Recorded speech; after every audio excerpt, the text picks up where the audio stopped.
Baltimore Ravens play the Cincinnati Bengals Thursday night in a pivotal AFC North showdown. This is the game preview episode. We'll dive into the matchup, see who has an edge, do some score predictions, and also another $50 giveaway. I'll ask a question somewhere in this video. Just watch the whole thing, comment your answer. Closest answer wins $50 after the game. Let's get into it after some words from the greatest linebacker of all time. Ravens flock. Flock rundown is the place to be. My man Ryan has been a lifelong Ravens fan since he was born. So I'm telling you now, it's about to go down. The podcast, the Flock Rundown. Ravens, baby. Nothing gets better than waking up and wondering how high we can fly. Tune in. Motionless brainwaves attempt to swim their way to sense, can't tame the untamed. Appreciate you, Ray. What's up, Ravens fans? My name is Ryan, and welcome back to another episode of the Flock Rundown. Ravens Bengals Thursday night showdown, huge division game.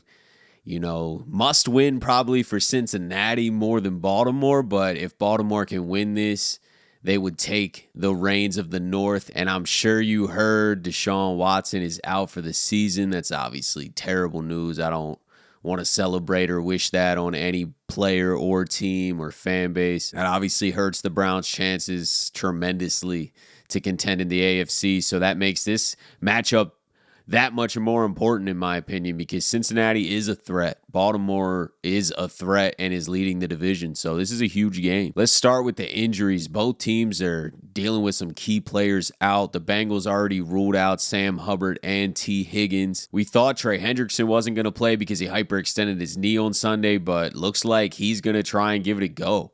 I don't know how productive he'll be, but from the reports out there, he's playing Thursday, so that's big for them. The Ravens already listed Ronnie Stanley and Trenton Simpson out. Ronnie Stanley's obviously the key guy there, and then Marlon Humphrey is doubtful, so he's probably not going to play either. He hasn't practiced all week. We kind of knew that. So no Stanley, no Humphrey, and then maybe no Van Noy. He did practice in full, but he is questionable. That would be a big loss in my opinion, so hopefully he plays. Morgan Moses practiced in full all week. I would expect him back, and then with Stanley out, I think Patrick McCarry is going to go over to left tackle, and then Morgan Moses will go back to right tackle. So some key guys are out for both teams.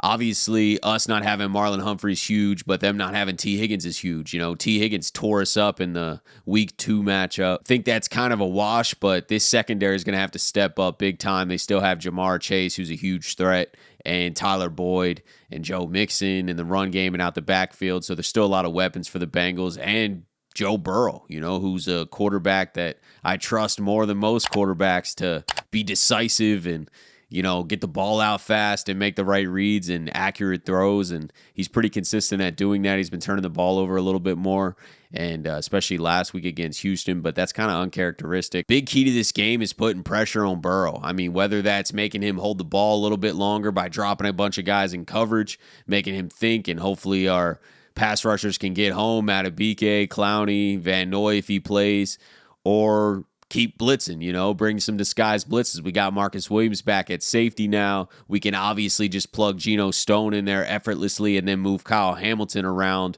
to blitz and kind of be a free playmaker, I'd say.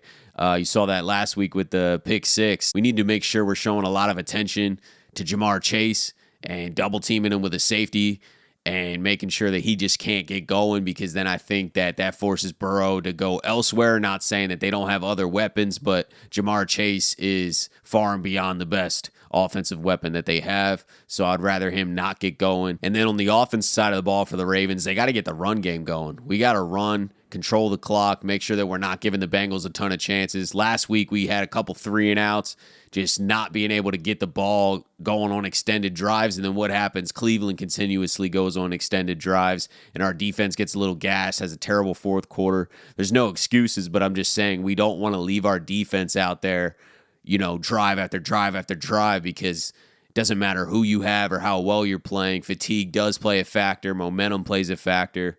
I want to make sure that the ball's in the Ravens' hands. I want to be going on those 10-minute drives. And then controlling the clock and getting that run game going consistently will open up the big plays downfield through play action. So I think that that's the way the Ravens should approach this game. And let's get Keaton Mitchell more involved. I know that he struggles in pass protection, and that's why he's not out there a lot. After watching some film, he was very confused and almost timid in pass protection. So I think that's why they're afraid to kind of give him a ton of opportunities, and you can't just put him in when you're giving the ball because the other team knows exactly what you're doing. But he needs to touch the ball more than 3 times. I'm talking, let's get him 8 to 12 touches. Let's see what happens. I think Keaton Mitchell needs to get a lot more involved because he is a weapon. His speed can be used. His home run hitting ability in the run game can be used. And we need that. We need that in combination with a Gus who's got that power run game, run it down your throat, tire the defense out. I think that combination is perfect along with Lamar pulling and running sometimes. Let's get the run game going. Everything else will open up, and we will control this game. And that leads us to the $50 giveaway question this week. How many total yards will Keaton Mitchell have? Receiving and rushing combined. How many total yards will Keaton Mitchell have? Is this the game that he's going to get a big workload, or the coach is still going to kind of hold him back a little bit? Drop a comment below. Closest answer wins. You can go over, you can go under. It doesn't matter. Closest answer wins. I'll send $50 after the game. Best of luck. This game could end up being pretty high scoring, and I say that because of how our defense performed last week against the Browns. They obviously were vulnerable. You know, we've been very, very used to dominant defensive play all season long. And the Browns exposed some poor safety reads, some very poor tackling from a lot of the team, lack of ability to get pressure against a good offensive line, just a lot of things that we weren't used to seeing happen in that Browns game. And I'm not saying that that's going to repeat. You know, the guys should be a lot more motivated. And it's a huge game, prime time, blacked out in Baltimore. I think that we're going to get Baltimore's best effort. We're going to get Cincinnati's best effort, which usually results in a defensive game, especially in this division. But I just wouldn't be surprised if it's high scoring because we don't have Marlon Humphrey, and Joe Burrow can light it up. You know, they can score quick. They can get that offense going quick. We're going to have to make sure that we're shutting down their run game and not allowing Joe Mixon to get 7-8 yards a carry like Jerome Ford was last week. We got to make sure that we shore those things up. And I think our offense can have success against their defense. Their defense is not Cleveland, and we still were able to have some success against Cleveland. So I think our offense will be able to score. I think Lamar rebounds with a big game, and I think we have a lot more success on offense, which could lead to a higher scoring game. And I'll end it with my score prediction. I'm going to go Ravens 27-24. But this is the game that we could lose. It seems like when everything's in front of us and we can take full control of everything and really kind of put the Bengals away, like the Bengals would have no chance to win this division really if we beat them. We'd have the tiebreaker and a 3-game lead, so essentially a 4-game lead. I don't see us blowing that. So this is huge to kind of bury the Bengals. The Browns just lost Watson, so they're not as much of a threat moving forward. And I think Pittsburgh's a little suspect. I think they're a solid team. I just don't think they're a true contender. And I don't think they were going to play consistently enough, especially down the stretch, to do that. So this division, the AFC North, is still Baltimore's, but we got to put the Bengals away. You can't give the Bengals life and kind of make it a game and a half separation, and anything could happen at that point. We have a really tough schedule down the stretch and could drop more games than they do, and all of a sudden they win the North again and they're rolling.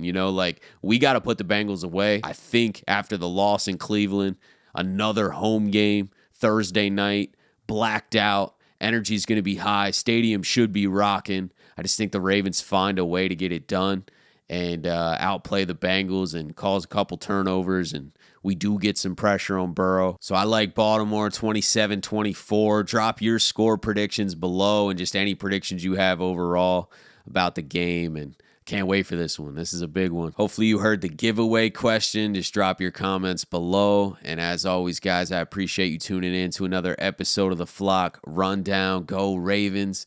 Have a beautiful rest of your day, and I'll talk to you guys next time. Motionless brainwaves attempt to swim their way to sense, can't tame the untamed.